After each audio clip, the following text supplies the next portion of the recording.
Good morning, everyone. So I wanted to start a Bible study, or rather, just spend some time in the Word together during this whole quarantine period. We have now till April 30th, and what better way to spend our time than making an intentional decision to really prioritize time with the Lord, especially when there's a lot of people that are I wouldn't want to say they carry a spirit of religion, but their church is really their anchor. And, they attend every service and every small group, or, they serve here, they volunteer there. And right now that's kind of been taken away from them. And I feel like it's been on purpose, that God is really drawing us to our personal relationships with Him. And so, since we are unable to meet in churches and unable to physically do our small groups, I know they're doing Zoom meetings and all sorts of things like that. I really feel like this is a beautiful time to rest in the Word of the Lord, and also just take it to a deeper level. The intimacy, the relationship. It really ultimately is on you how close your relationship with God is, how much time you spend with Him, how close you are to Him. And so during this period of being still and being quiet, I would love it if you would join me. I'm gonna post one video every day. It's my goal.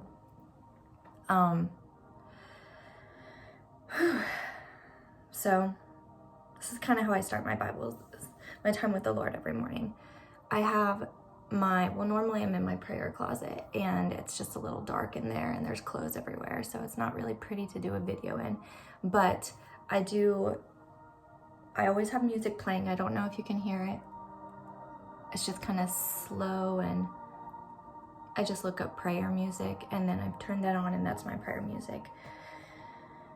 If I'm not awake yet, if I'm still really tired, I just sit there and listen and pray until I feel alive and awake to really get in the Word. But really just soaking in and praying is how I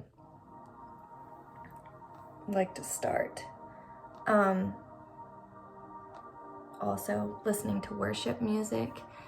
I love doing that and really having that time alone with God, just worshiping and being a mess in my closet. And it really takes me to a vulnerable position, I guess, in my relationship with God. It just makes me feel so small, and He feels so, just He's on the throne when I worship. When we all worship, that's how it should be. Always have some kind of hot drink, coffee or tea. So that helps too. I'm gonna be there a little while. Oh, I'm so tired. Okay, so of course then I have my Bible, and then I have a couple notebooks. So you can't see them here. I have my Bible. I have one for my Bible for my closet, and a Bible for my car, because that goes everywhere with me, to church or whatever. And so different highlights and different notes and everything. And then I also have just a regular notebook, and then I also have a small notebook. So these two things I've been kind of just writing down verses that I love. They're just so good to have there. I don't know. And also it's a way for me to really let the Word just kind of resonate with me, whether it's just a small verse or a passage, just to really sit there with it and remember that I love it. So for instance, I have this verse right here, and I never know when I'm gonna need it, but God's just like that. Like, I would walk into my closet one day, and there's a verse that I wrote down last year right there, and I'm like, yes, where is this found? Oh my word, this is what I need. So for instance, Ephesians 1:18, First of all, Ephesians, I love that book. It's just full of applicable guidance and wisdom. And it really points you to being a true servant of God, because it just kind of, it's like guideline of what we should be walking in, and it is achievable. So for the world during this time of chaos and hysteria, I do realize it's getting, I just don't know what to expect every day when I check something. It's either getting worse, or there's conspiracies, or it's not as bad as it seems. And either way, I would like to be intentional on choosing to just really soak up the word, and whatever will be, will be. I'm going to do my part to protect myself and my family by socially distancing myself. But at the same time, we have Easter coming up. We have people that love Jesus that are unable to worship in the church setting, and I just feel called to really put these kind of videos out there.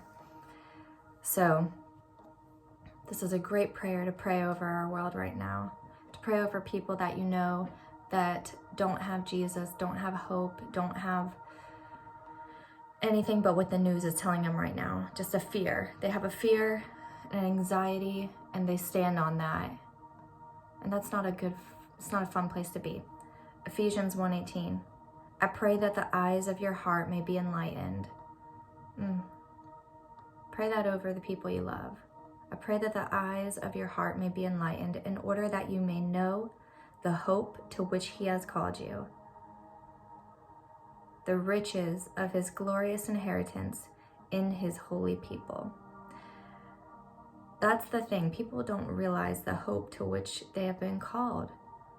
Oh, it's just so beautiful. They don't realize there's a God that loves them, that wants to give them peace and hope, joy, faith, and he wants to spend time with you. Last night, as I was laying down to sleep and just praying, I all of a sudden had a thought, vision, revelation, and it scared me. It was as quick as that, so I wouldn't consider it like a vision. It was just a thought. I think it was my own, but it was about Jesus coming back. And well, I think I was imagining Easter Sunday and nobody in church. But I was imagining homes like kind of lit up and praying and worshiping collectively, and Jesus coming back. And then it hit me how that's like 2 weeks away. And I know no man knows the hour, the day, the time. And this was just a thought, I'm pretty sure, in my own head, not from the Lord, but it's still, what was planted in me was a sense of urgency for such a time as this. A sense of urgency, that was the word. We don't have time to just consume entertainment while we're bored, to just fill in the hours of our day with something that will make it go by quicker. There's a sense of urgency, and I pray that God plants it in you too, because there's people that I love, and I'm sure there's people that you know, that you love, that don't know Jesus. There's people that are living in the moment and have nothing beyond this world. No hope, no peace, no faith, no joy, no Jesus. So I pray for a sense of urgency over you to really rise up and make a stand. A way we can do this right now is if you have any sort of social media. I only have Twitter, but lots of people have Facebook and they do videos, or Instagram. I know there's people, you have a sphere of influence, whether you think you do or not. It might be one person, it might be 10, it might be 50, you never know. But somebody's watching you and the way you live your life. And this is an opportunity to say, I don't care. If there's just one person that's going to watch this video, I'm going to do a testimony video, or I want to start a Bible study online. Do whatever you can right now in your sphere of influence online. I feel like right now, more than ever, people are probably just sitting on their phones. And trust me, people sit on their phones all the time. We know this, but I just see it in my mind, just people watching the news or on their some sort of smart devices or whatever, screens.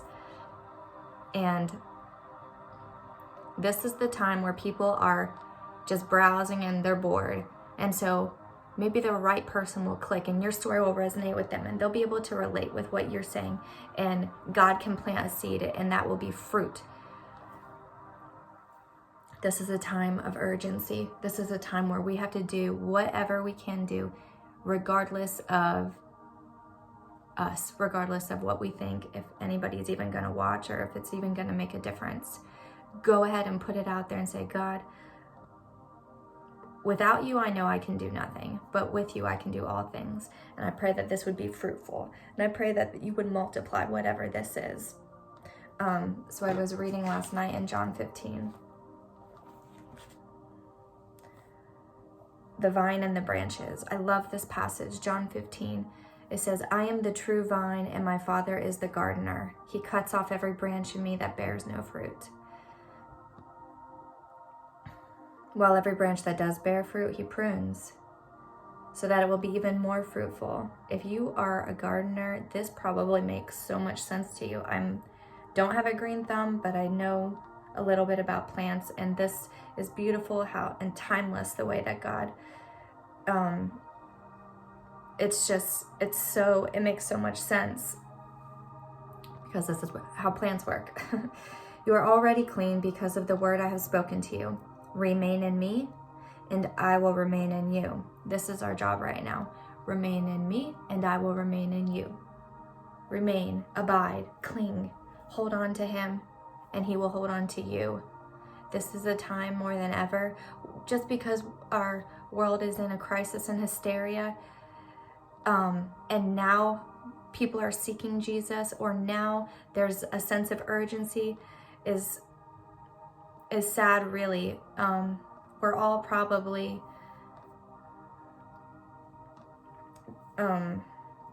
victims of acting this way, clinging to God more now more than ever. But we need to create a habit.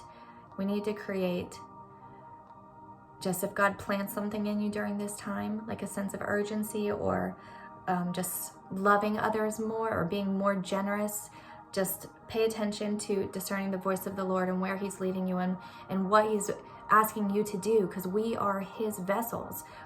We are his hands and feet, us. We are his plan to save the world.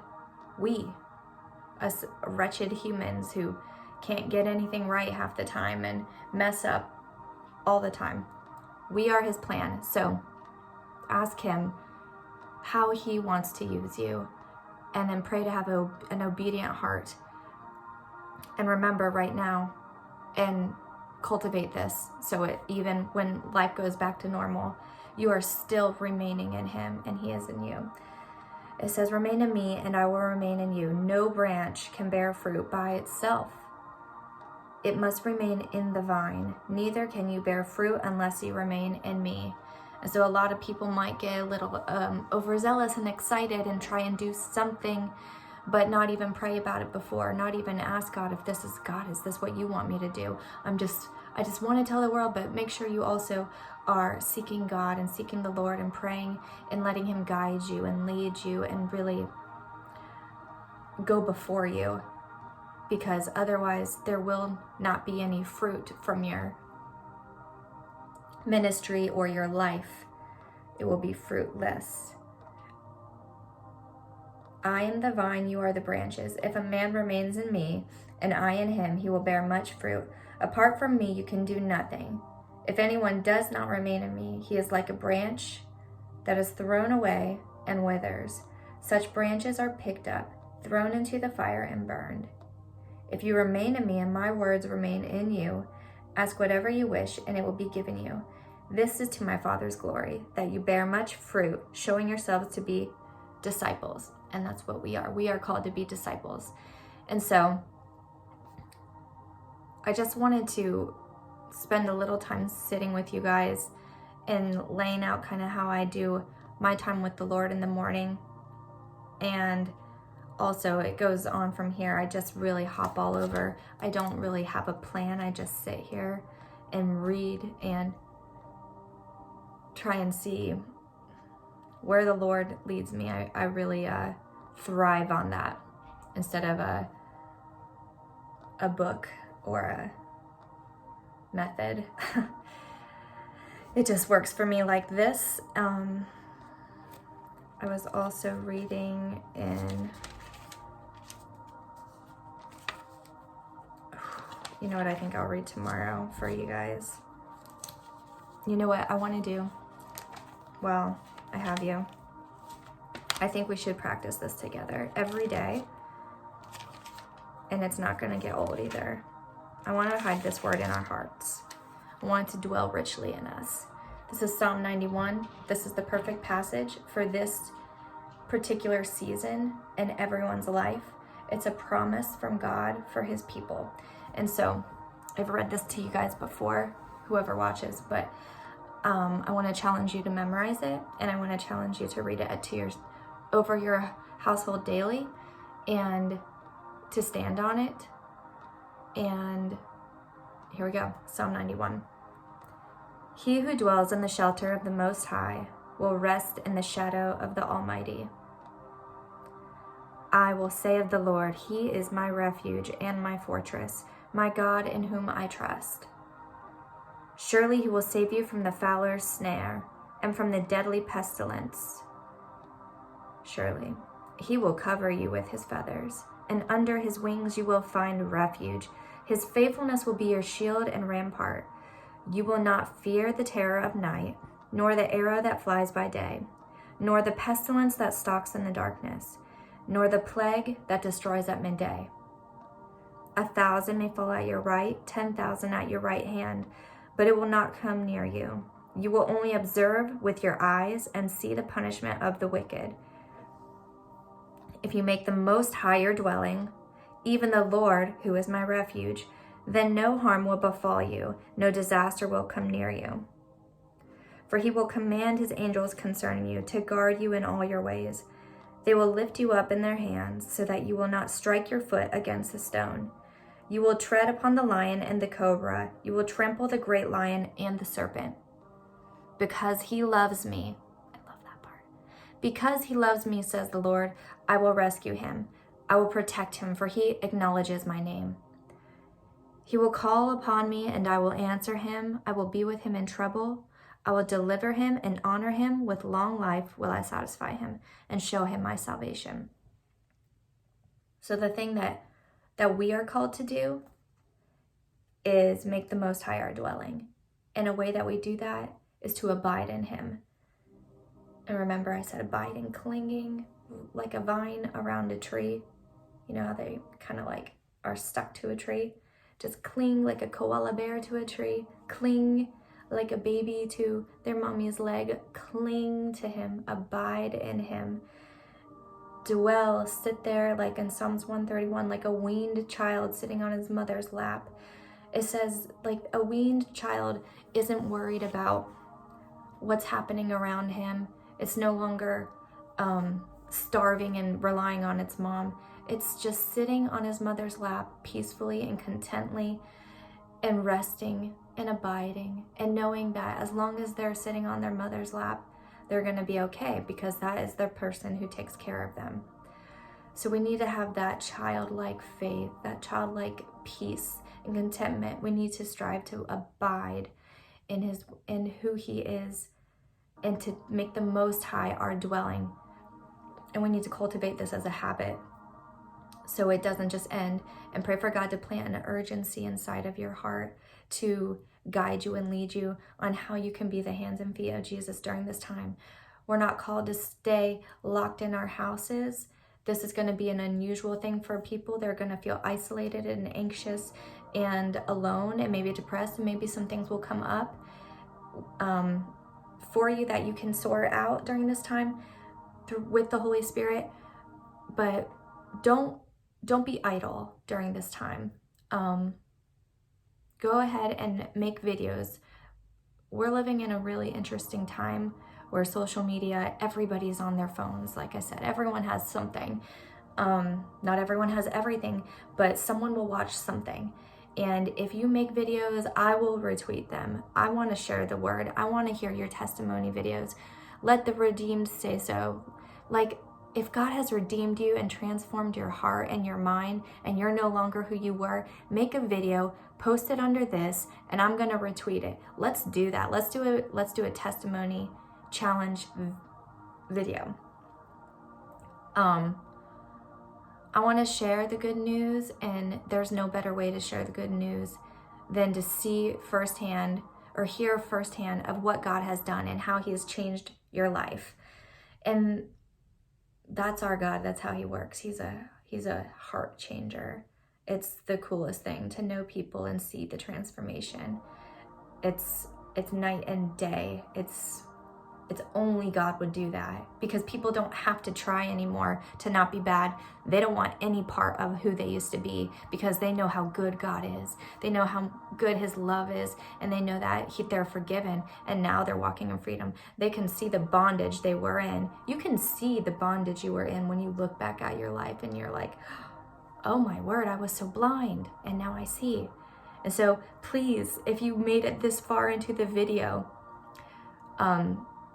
go ahead and maybe you're better at making videos. I'm not. I have music skipping here and no internet, so I'm not.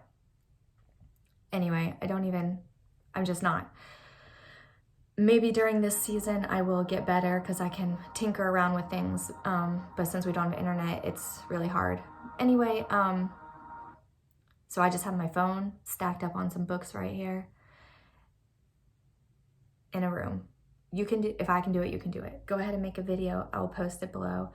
And if you want to continue seeking God with me, I'm going to be posting another video tomorrow, and I'm going to be praying for you. If you have any prayer requests, you can post them below as well. I want to pray for you. If you're dealing with something during this time, any fear, anxiety, or isolation, just feeling isolated, if you're just not used to being alone, just remember you're not alone. You're alone with Jesus. You're abiding in him. This is a time where God's just drawing you, pulling you away from everything you relied on and making him all that you have left. So I love y'all, and remember, let's try and memorize Psalm 91. Let's try and read that over our household daily, and remember to remain in the Lord during these times, and also cultivating that as a habit where we're standing on him constantly. So thank you for sharing, watching, and posting a comment or a video, if this is on Twitter, of your testimony video. I want to see it. I want to share it. I'm excited to see it. All right, love y'all. Bye.